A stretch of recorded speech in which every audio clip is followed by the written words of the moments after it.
How to download Zangi on Android. In this video, I'm going to show you how you can easily install this application.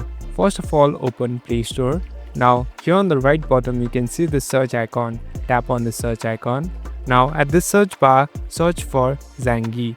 So, it will pop up in the first. Make sure this is the right one. You can verify it by using this logo, and you can even verify by looking at this company's name, Secret Phone Inc. Now simply just tap on this install button. So it will take some time. So what is this application? It is a messaging application where you can chat and have calls. So it has very low data uses and can easily deliver your messages and calls. So it is a very useful application. So as you can see, it has been installed. Now you can simply open it and you're done. Thank you for watching this video. I hope this video will help you.